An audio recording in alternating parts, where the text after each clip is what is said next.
నమస్తే, welcome to NHTV and Nationalist hub. నేను రఘునందన్. బెంగాల్ ప్రభుత్వం విఫలమైందనే చెప్పాలి. అంటే దీదీ ప్రభుత్వం విఫలమైందనే చెప్పాలి. ఎందుకంటే ఆర్జీకర్ హాస్పిటల్ యొక్క ఈ ట్రైనీ డాక్టర్ అత్యాచారం హత్య ఘటన జరిగి ఇన్ని రోజులు అవుతున్నా కూడా దానికి సంబంధించి ఎటువంటి న్యాయం చేయకపోవడం ఒక ఎత్తైతే, ఇప్పటి వరకు జరిగిన పరిణామాలన్నీ కూడా మనం చూసాం. ఒకసారి గుర్తు చేసుకున్నట్లయితే నిజానికి ఈ హత్య జరిగిన తర్వాత చాలా ఆలస్యంగా పోలీస్ కేసు అవ్వడము, ఆ తర్వాత పోలీసులు కూడా రంగంలోకి దిగిన తర్వాత కూడా సరైన ఎవిడెన్స్ లేకపోవడం, ఈలోపు వేల మంది వచ్చి అక్కడ పూర్తిగా అక్కడున్న ఎవిడెన్సెస్ పూర్తిగా తీసేశారు, తొలగించేశారు, ఎవిడెన్స్ లేకపోవడం అనేది ఇవన్నీ విన్నాం. తర్వాత అక్కడున్న వాష్రూమ్ టాయిలెట్స్ని కూడా కూలగొట్టాలని అక్కడ ఎక్స్ ప్రిన్సిపల్ ఎవరైతే ఉన్నారో ఆయన ఆదేశించడం, ఇదంతా కూడా జరుగుతున్న క్రమంలో మమతా బెనర్జీ డైరెక్ట్గా రోడ్డు మీదకి వచ్చి న్యాయం జరగాలని పోరాటం, ఒక ముఖ్యమంత్రి హోదాలో ఉన్న వ్యక్తే న్యాయం జరగాలని పోరాటం, ఆ తర్వాత బాగా ప్రెషర్లు పెరుగుతున్న నేపథ్యంలో స్వయంగా ముఖ్యమంత్రి వీళ్లను ఒక ముఖాముఖికి పిలవడం. అయితే ఈ డాక్టర్లు ఎవరు కూడా ముఖాముఖికి వెళ్ళలేదు. 1-2 సార్లు పిలిచినా కూడా వెళ్ళలేదు. ఎందుకంటే న్యాయం జరగాలి అని అగ్రెసివ్గా డిమాండ్ చేస్తున్న తరుణంలో ముఖాముఖికి వెళ్ళలేదు. ఆ తర్వాత మమతా బెనర్జీ కూడా ఖచ్చితంగా మీ డిమాండ్లు నెరవేరుస్తామంటూ కూడా మళ్ళీ ముఖాముఖికి పిలిచిన సందర్భం. సో వీళ్ళు వెళ్ళారు. ఆ తర్వాత సెప్టెంబర్ 21న దీక్షలు కూడా విరమించుకున్నారు. సో న్యాయం జరుగుతుందేమో అని అందరూ ఆలోచించారు అక్కడున్న డాక్టర్లు. కానీ ఎటువంటి న్యాయం జరగలేదు కదా. చివరికి కొంతమంది డాక్టర్లు ఇప్పుడు ఆమరణ నిరాహార దీక్షకు దిగాల్సిన పరిస్థితికి వచ్చింది సిచ్యువేషన్. అంటే ఒక్కసారి మీరు అర్థం చేసుకోండి, నిజంగా అక్కడ ప్రభుత్వం ఎంత విఫలమైంది ఈ విషయంలో, ఎంత ఉదాసీనంగా ఉంది అనేది. ఈవెన్ ఆ డాక్టర్లు కూడా అదే అంటున్నారు, ఉదాసీనంగా వ్యవహరిస్తోంది ఇక్కడి ప్రభుత్వం, మా డిమాండ్లను ఏం మాత్రం పట్టించుకోవట్లేదు, అసలు మా వైపే మాకు సంబంధించిన విషయంలో అసలు ఎటువంటి ప్రోగ్రెస్ లేదు కాబట్టే మేము ఆమరణ నిరాహార దీక్షకు దిగాల్సి వస్తుంది, ఖచ్చితంగా ఈ దీక్ష కొనసాగుతుంది, ప్రభుత్వం దిగి రావాల్సిందే, ఎటువంటి ఆప్షన్ లేదు, అలసత్వం అసలే లేదు అనేది వారు కరాఖండిగా చెప్తున్న మాట. మరి నిజంగా దీదీ ప్రభుత్వం ఎలా ఫెయిల్ అయింది ఈ విషయంలో? మరి ఇప్పటికైనా ఆమరణ నిరాహార దీక్ష వారికి సంబంధించి దాదాపు 9-10 డిమాండ్లు ఉన్నాయి ముఖ్యంగా. సో ఒక 10 డిమాండ్లు ఖచ్చితంగా నెరవేర్చాలనేది వారి ఉద్దేశం. సో ఈ డిమాండ్లు ఏమిటి, తర్వాత మరి దీదీ ప్రభుత్వం దీనికి సంబంధించి ఏమైనా అడుగు వేస్తుందా, లేకపోతే ఇది ఒక మాయని మచ్చలాగే ఉండి ఇది ఏదో రకంగా ప్రభావం చూపెడుతుందా భవిష్యత్తులో పొలిటికల్గా కూడా అనేది కూడా మనం మాట్లాడదాం. మనతో పాటు ప్రొఫెసర్ మురళీ మనోహర్ గారు ఉన్నారు, రాజకీయ సామాజిక విశ్లేషకులు. మురళీ మనోహర్ గారు నమస్తే అండి, welcome to Nationalist.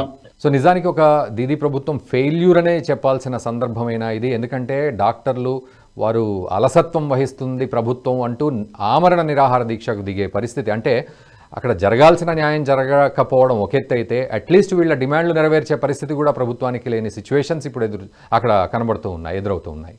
Mamata Banerjee గారు ఎందుకో ఏమో ముందు నుంచి ఆమె పట్టుదల వీళ్ళంతా మా ఎనిమీస్ అన్నట్టుగా చూస్తుంది. ఈ డాక్టర్స్ ను, జూనియర్ డాక్టర్స్ ను అందరినీ కూడా నాకు ప్రధాన శత్రువులు, ప్రతిపక్షాలను కూడా ఆమె పట్టించుకోవడం లేదు, కానీ జూనియర్ డాక్టర్స్ నే తన ప్రతిపక్షాలుగా, తన ఎనిమీస్ గా ఆమె ట్రీట్ చేయడం, వాళ్ళు ధర్నా చేయడము, ప్రొటెస్ట్ చేయడం అనేది ఆమెకు మింగుడు పడడం లేదు. నేనున్నది చూసుకోవడానికి, అన్ని చూసుకోవడానికి మీ అన్నట్టుగా వివరిస్తా ఉంది ఆమె.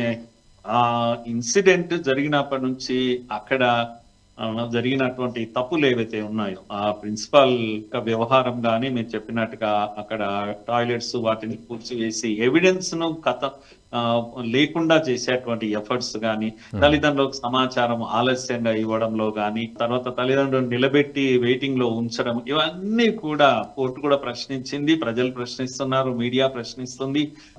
అడుగున కూడా సాక్ష్యాలు లేకుండా చేసేటువంటి పెద్ద ఎత్తున కుట్రలు, తర్వాత నిందితుడు ఎవరైతే ప్రధాన నిందితుడు వెనుకేసుకొచ్చే ప్రయత్నము, ఆయనను ట్రాన్స్ఫర్ మాత్రమే చేయడము, శిక్షించకపోవడము లాంటివన్నీ జరిగాయి. ఇవన్నీ జరిగాక చాలా కోపం వచ్చింది అక్కడ ఉన్నటువంటి జూనియర్ డాక్టర్స్ కు. అమ్మాయి అది హత్య కాదు, రేప్ అండ్ మర్డర్ కదా, ఎంత దారుణము. ఒక డ్యూటీలో ఉన్నటువంటి అమ్మాయి యొక్క శీలానికి, ప్రాణానికి ఏ భరోసా లేదు. ఇది ప్రభుత్వం ఉన్నటువంటి ఛాలెంజ్. ఇది ఎలా జరుగుతుంది నా ఆధీనంలో అని ఆ విషయంలో పట్టుదల ఉండాలి. కానీ ఆమె ఎందుకో ఏమో ఉద్యమంలోకి దిగినటువంటి డాక్టర్స్ పైన ఆమె కసిగా ఉంది మొదటి నుంచి. ఫస్ట్ 10 days, 15 days, 20 days ఏదైతే వాళ్ళు ధర్నా, ఇది ఆమె ఊహించలేదు ప్రజల్లో ఇంత తీవ్రత ఉంటుంది, ప్రజలు కూడా రెస్పాండ్ అవుతారు అని. నేనున్నాను, నాకు వ్యతిరేకంగా ఈ రాష్ట్రంలో ఎవరు చేస్తారు, బీజేపీని అయితే ఆల్రెడీ నేను క్రష్ చేశాను అన్నట్టుగా ఒక బిహేవియర్ డాక్టర్స్ మీద కూడా అలాగే ప్రదర్శించింది. అందుకే ఇప్పుడు నాకు అనిపిస్తుంది, ఇంతగా డిమాండ్స్ ను ఒప్పుకొని స్ట్రైక్ ను విరమింపచేసి అవుట్ రైట్ గా ఒప్పుకున్నది. ఫస్ట్ ఒప్పుకోలేదు, తర్వాత ఒప్పుకున్నది. ఒప్పుకున్న తర్వాత వాళ్ళు విత్డ్రా అయ్యారు. ఏదైతే మీరు చెప్పినట్టుగా సెప్టెంబర్ 21 నుంచి వాళ్ళు దీంట్లో అందరు డ్యూటీలో వెళ్ళిపోయారు.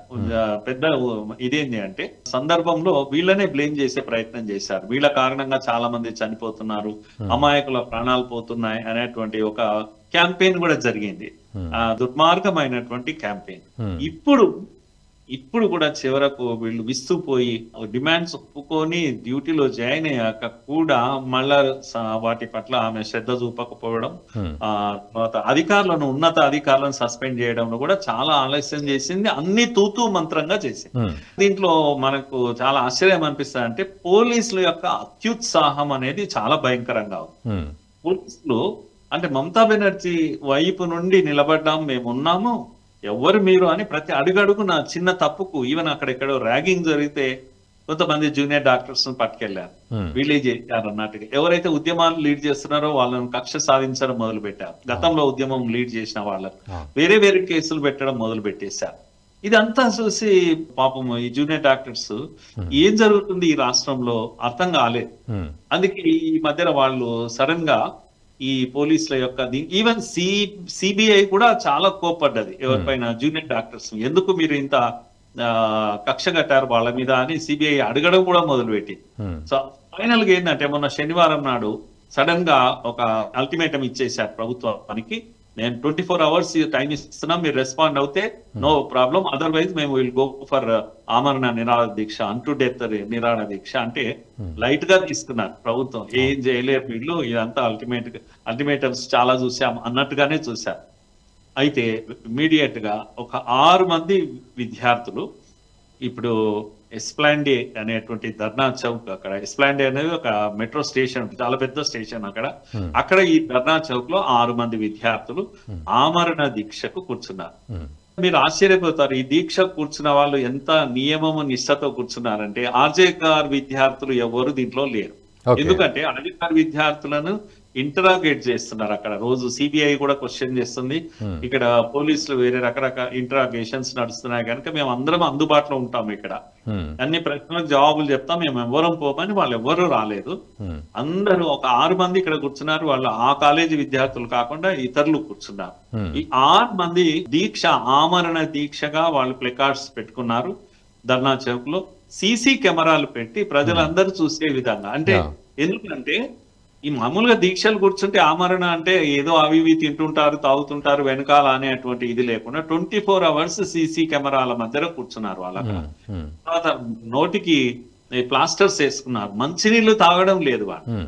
చాలా డేంజరస్ పరిస్థితి. స్టిగ్న అనే ఒక అమ్మాయి, అనుశ్రీ అమ్మాయిలు కూడా ఉన్నారు దీంట్లో, ఆచార్య అనే ఒక అబ్బాయి, ఇలా చాలా మంది 6 మంది విద్యార్థులు జూనియర్ డాక్టర్స్ కూర్చున్నారు.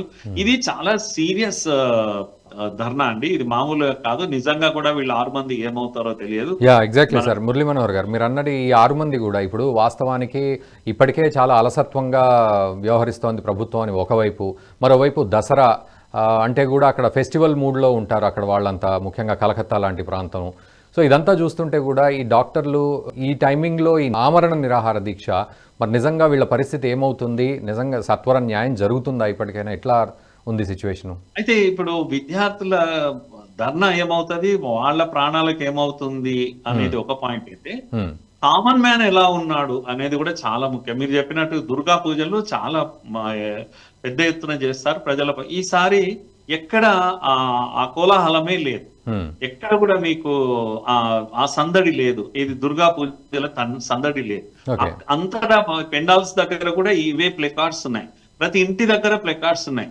జ్యోతి పట్టుకొని ప్లెకార్డ్ పట్టుకొని ప్రతి ఇంటి దగ్గర పిల్లలు నిలబడి ఉన్నారు. అభయ విచార్ పాక్ అని ఒక నినాదం, అది వాళ్ళ బెంగాలీ భాషలో. అంటే అభయకు న్యాయం చేయాలి, అభయకు న్యాయం చేయాలి అనేటువంటి పద్ధతిలో బెంగాలీ భాషలో ప్లెకార్డ్స్ పట్టుకొని ఇంటింట ఒక జ్యోతి పట్టుకొని నిలబడి ఉన్నటువంటి సీన్. అంటే ఇది ప్రతి ఇల్లు పాల్గొంటుంది ఈ ఉద్యమంలో. చాలా ఒత్తిడి ఉందండి ప్రభుత్వం మీద, మామూలు విషయం కాదు ఇది. నేను అనుకుంటా బహుశా ఈ ప్రభుత్వము రిజైన్ చేసి మమతా బెనర్జీ ఇంటికి వెళ్ళాలనేమో మరి. కనుక until our demands will continue our dharna అని చెప్పేసి వాళ్ళు రాసి పెట్టారు. ఆమరణ దీక్ష, అంటు డెత్ దీక్ష, మా డిమాండ్స్ నెరవేరే వరకు కూర్చుంటామని కూర్చున్నారు. కనుక ఇది ఇప్పటి గతంలో ఉన్నటువంటి ఉద్యమం లాంటిది కాదు. ఇది చాలా వైద్యాధికారి కోసం ఈ 6 మంది విద్యార్థులు 6 మంది అని మనం అనుకుంటున్నాం, కానీ బహుశా లక్షల మంది దీంట్లో పాల్గొంటున్నారు, ఇంటింటా పాల్గొంటున్నారు. పోలీసుల యొక్క వేధింపులు ఇంత అంతా కాదు, ఈ ఉద్యమాలు చేసే వాళ్ళపైన పోలీసుల వేధింపులు భరించలేని వేధింపులు, దీంతో స్టేషన్ కు గురైపోయారు. ఏంది ఇది అసలు? మేము ఇంత అహింస పద్ధతిలో మేము డిమాండ్ అడుగుతూ ఉంటే ఎందుకు ఈ ప్రభుత్వం ఇట్లనే అని ఒక రకమైన ప్రజల్లో ఆక్రోశము, ఆవేశము, ఆ కోపము, కట్టలు కట్టుకున్నటువంటి కోపము మనకు కనిపిస్తుంది. ఈ ప్రభుత్వం నేను అనుకుంటా కొట్టుకుపోవాల్సి వస్తుందేమో, అంత ఇంటెన్సిటీ అంటాం, తీవ్రత, ఉద్యమం యొక్క తీవ్రత మళ్ళా అందుకున్నది రంగారు. సో ఇది అంటే మీరన్న ఆ తీవ్రత ఇంకా ప్రజల్లో కూడా కొనసాగే పరిస్థితి ఉంటుందా? ఇప్పుడు మీరు అన్నట్టు ప్రతి విగ్రహం దగ్గర కూడా దసరా అమ్మవారి విగ్రహాల కంటే ఎక్కువ ఈ ప్లకార్డులు ఎక్కువ ఉండడం, విగ్రహాల దగ్గర కూడా ఇది ఉండడం అంటే, సో నిజంగా ఈసారైనా మరి దీది ప్రభుత్వం కదిలి రావాల్సిన సిచ్యువేషన్ ఉంటుందా, లేకపోతే మీరు అన్నట్టు నిజంగానే కొట్టుకుపోయే పరిస్థితే చివరికి అదే నిజమవుతుందా?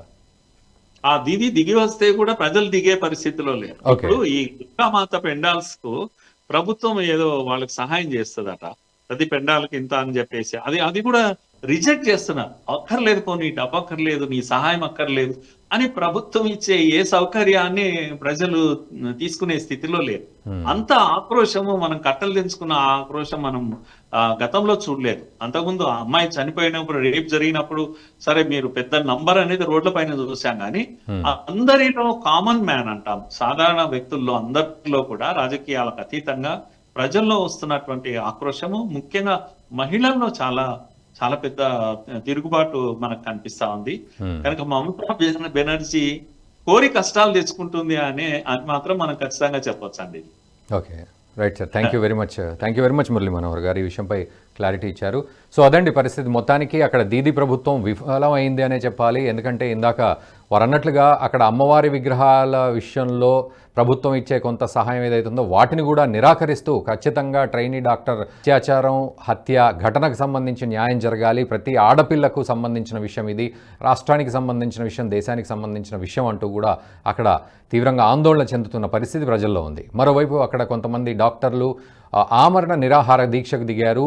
మాకు డిమాండ్లు నెరవేరుస్తామంటూ హామీ ఇచ్చిన దీది ప్రభుత్వం ఇప్పటివరకు అలసత్వంగా ఉంది, ఎటువంటి డిమాండ్లను నెరవేర్చలేదు, పైగా నిందితులకు ఎటువంటి శిక్షలు ఇంకా పడలేని పరిస్థితి ఉంది. కాబట్టి ఖచ్చితంగా మీరు ఆమరణ నిరాహార దీక్షకు దిగుతున్నామంటూ దిగారు. మరి నిజంగా ఇప్పటికైనా మమతా బెనర్జీ ప్రభుత్వం దిగి వస్తుందా, లేకపోతే ప్రజల కోపానికి సంబంధించిన అగ్ని కీలల్లో కొట్టుకుపోయే పరిస్థితి అక్కడి ప్రభుత్వానికి వస్తుందా? మనం చూద్దాం రాబోయే రోజుల్లో ఏం జరుగుతుందనేది. ఈ వీడియోని మీ మిత్రులకు కూడా షేర్ చేయండి. Thank you very much for watching the video. ఈ వీడియో మీకు నచ్చినట్టయితే లైక్ చేయండి, 10 మందికి షేర్ చేయండి, అలాగే కామెంట్ల రూపంలో మీ అభిప్రాయాలను మాతో పంచుకోండి. Nationalist hub group of channels ను సబ్స్క్రైబ్ చేసుకుని తెలుగునాట జాతీయవాద జర్నలిజాన్ని ప్రోత్సహించండి. ఈ వీడియో కింద ఉన్న బెల్ ఐకాన్ పై క్లిక్ చేయడం మర్చిపోవద్దు.